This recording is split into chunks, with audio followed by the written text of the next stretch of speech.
Oke, masih dengan Profesor Kardus. Tak beri jasa, tapi jenius.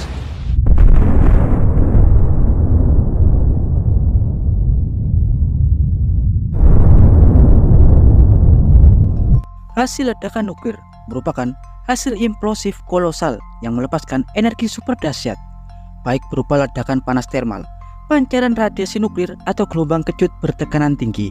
Ledakan nuklir dapat dibuat dengan merakit sistem predetonasi rumit dengan tingkat keakuratan yang super tinggi, agar nantinya bahan-bahan dari inti senjata nuklir dapat mencapai keadaan super kritis, agar inti atom atau nuklidanya menjadi rapuh, hingga neutron-neutron dapat membelahnya dengan mudah dalam reaksi rantai fisi, yang nantinya dilanjutkan dengan memadukan isotop-isotop hidrogen untuk proses peledakan tahap yang kedua, yakni fusi termonuklir. Ya, pada dasarnya setiap senjata nuklir menggunakan 3 bahan peledak utama, yakni bahan peledak kimia untuk pemicu seperti HMX, RDX, atau TATB. Kemudian inti senjata atau PIT, yakni bahan nuklir fisil dengan massa kritis yang cukup seperti plutonium atau uranium. Dan yang ketiga adalah bahan pembuat fusi atau ledakan termonuklir seperti lithium 6 deuterit dan tritium. Keduanya adalah paduan dari isotop hidrogen. Ya, untuk memulai ledakan nuklir, pemicu atau detonator peledak akan diaktifkan, hingga nantinya akan menciptakan ledakan awal yang dibuat bahan-bahan peledak kimia seperti HMX atau RDX. Bahan-bahan ini umumnya akan dirakit di bagian cangkang terluar inti bom atom.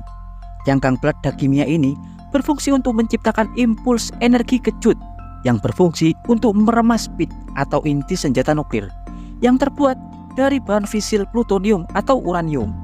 Ketika ledakan di bagian atas dimulai, ledakan bertekanan tinggi dari bahan-bahan kimia akan mengkompresi inti dengan tekanan super tinggi. Tekanan ini akan setara dengan gabungan massa yang dimiliki oleh 500.000 gajah Afrika, karena dikompresi atau diremas dengan tekanan super kuat dari bagian atas.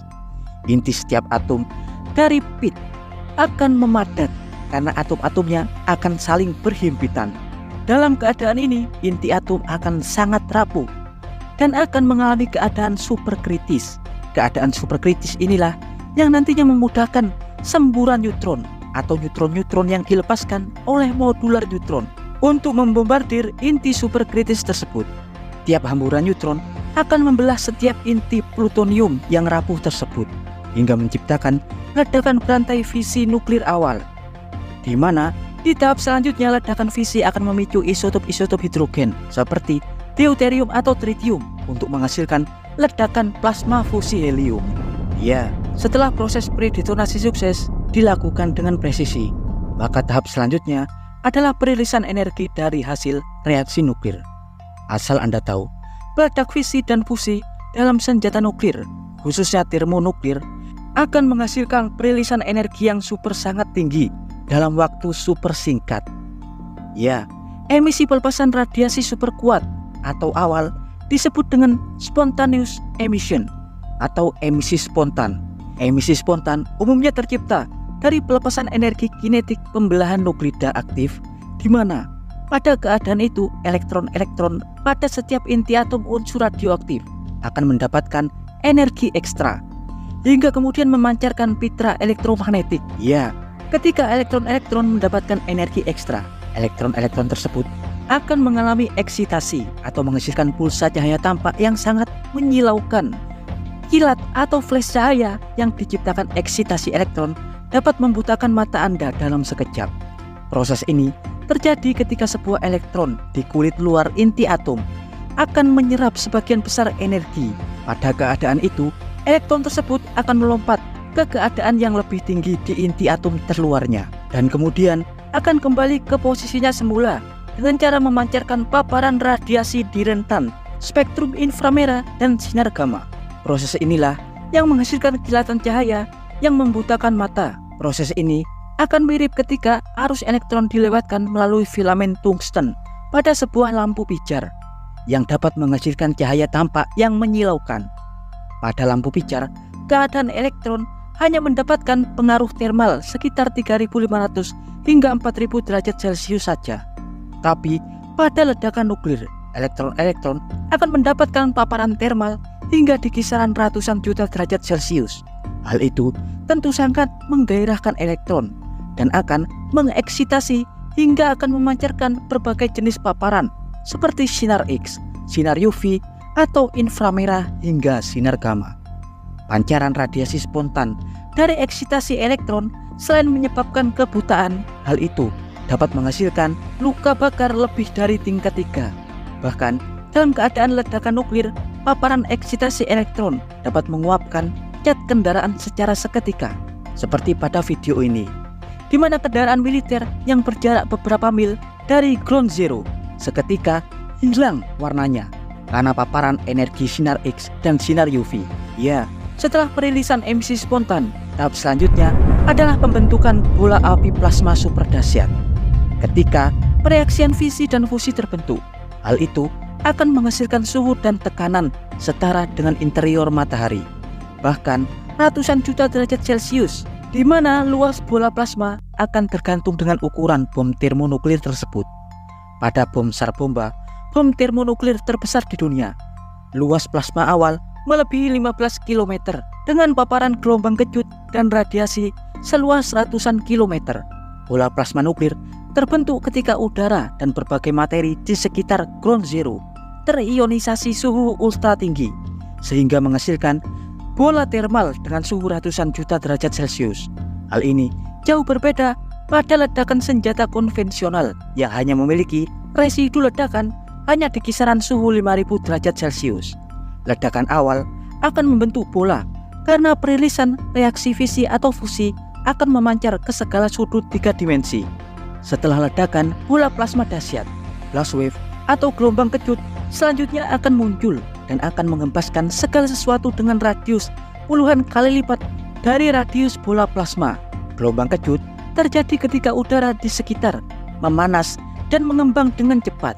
Saat itu, udara di sekitar akan tertarik, terjadi kevakuman, hingga sekejap energi akan kembali dipantulkan ke depan, menghasilkan gelombang dengan kecepatan ultra tinggi, jauh lebih kuat daripada badai tingkat 5. Ya, gelombang awal ledakan yang menghantam permukaan bumi akan dipantulkan menjadi suara gema yang menggelegar.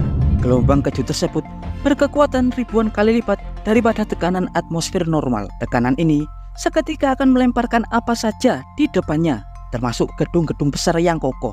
Ya, pada ketiga fase pertama di atas, berbagai jenis peluruhan radiasi mematikan terbentuk, seperti radiasi alfa, beta, terutama gamma dan sinar neutron. Di antara keempat radiasi tersebut, radiasi gamma dan radiasi neutron adalah yang paling berbahaya, karena dapat menembus materi-materi padat seperti beton dan besi. Umumnya, kedua radiasi tersebut terbentuk ketika interaksi neutron bertabrakan dengan inti, di mana ketika terjadi tabrakan neutron dengan inti selama pembelahan nuklida, neutron-neutron akan menjadi tereksitasi. Begitu pula dengan inti, sinar gamma juga dapat terbentuk dari eksitasi inti radioaktif. Saat inti tereksitasi, inti tersebut akan berusaha menstabilkan dirinya sendiri dengan melepaskan energi yang mengeksitasinya. Pelepasan eksitasi tersebut akan memancarkan sinar gamma mematikan. Proses ini disebut dengan hamburan sinar gamma inelastis. Selain itu, proses fisi juga akan menghasilkan isomer-isomer nuklir. Ya, isomer nuklir adalah keadaan metastabil sebuah inti atom. Proses ini terjadi ketika reaksi fisi, di mana beberapa proton dan neutron dalam inti nukleus akan menempati energi tertinggi atau tereksitasi. Keadaan tereksitasi ini dapat memancarkan radiasi gamma dan neutron. Isomer nuklir sangat radioaktif dan mematikan setelah fase-fase awal, seperti emisi radiasi spontan, peledakan bola panas, dan pelepasan gelombang kejut. Fase yang keempat adalah pembentukan awan jamur atau mushroom cloud. Ketika gelombang kejut dan bola api runtuh, pada keadaan itu, gas-gas panas dan awan-awan api bermassa akan naik ke atas karena massa jenisnya tiba-tiba akan menurun drastis karena energi-energinya telah dirilis. Hal ini mirip dengan yang terjadi pada balon udara, di mana gas-gas padat yang telah dipanaskan akan otomatis naik ke atas. Proses ini disebut sebagai Rayleigh-Taylor instability. Ketidakstabilan Rayleigh-Taylor dapat terjadi ketika dua fluida ringan dan berat terbentuk. Fluida berat akan mendorong fluida-fluida yang lebih ringan ke atas dalam keadaan tersuspensi. Ketika sebuah gas dipanaskan, gas tersebut akan mudah bereaksi dengan nitrogen di udara dan akan naik dengan kecepatan sekitar 300 kaki per detik hingga mencapai ketinggian di atas 8 hingga 9 km dalam tempo kurang dari 6 menit. Ketika ada pada ketinggian 5 km ke atas, suhu atmosfer akan makin menurun. Hal ini dapat mengembunkan uap air dari gas-gas tersebut. Gas-gas panas yang tiba-tiba mendingin akan menciptakan gumpalan hingga tetesan air. Pada fase ini, segala material atau unsur radioaktif akan terdistribusi di atmosfer dan menunggu proses kejatuhan selanjutnya. Fase kejatuhan adalah salah satu tahap yang mematikan dalam fase ledakan nuklir. Ketika awan jamur mendingin dan berdifusi di atmosfer, isotop-isotop radioaktif yang terbentuk dari hasil pereaksian fisi ledakan akhirnya akan turun. Diketahui umumnya, reaksi fisi uranium dan plutonium pada senjata nuklir dapat menciptakan lebih dari 300 jenis radionuklida atau radioisotop yang sangat tidak stabil, di mana isotop-isotop radioaktif tersebut dapat memancarkan berbagai jenis radiasi dari rentang paruh hitungan menit hingga ribuan tahun. Namun, dari 300 isotop radioaktif berat yang jatuh, mayoritas yang terbentuk seperti strontium 90, cesium 137, xenon 135, yodium 131, atau barium 141. Meski beberapa isotop tidak berbahaya karena memiliki paruh waktu beberapa menit, di mana setelah beberapa menit isotop-isotop subradioaktif tersebut akan menstabilkan diri menjadi isotop stabil. Tapi beberapa di antaranya ada yang berusia ratusan hingga ribuan tahun. Tapi meski begitu, umumnya isotop-isotop yang paling mematikan adalah isotop-isotop yang berusia pendek. Oleh karena itu, 6 jam pertama ledakan adalah periode kritis suatu ledakan nuklir. Karena pada periode itu umumnya banyak nuklida berat yang masih aktif. Selain dampak-dampak mematikan pada lingkungan atau makhluk hidup, ledakan nuklir juga dapat menghasilkan pulsa elektromagnetik yang dapat merusak sinyal radio, radar, dan berbagai perangkat elektronik. Karena pulsa elektromagnetik yang terpancar dapat merubah kerapatan elektron dan membelokkannya. Karena hal itulah ada banyak teori-teori kehancuran ekonomi, sistem komunikasi, dan jaringan listrik ketika suatu saat perang nuklir akan terjadi. Dan berikut adalah informasi singkat dari Profesor Kardus. Jangan lupa like, subscribe, dan tekan tombol lonceng di channel Profesor Kardus. Tak berijazah, tapi jenius.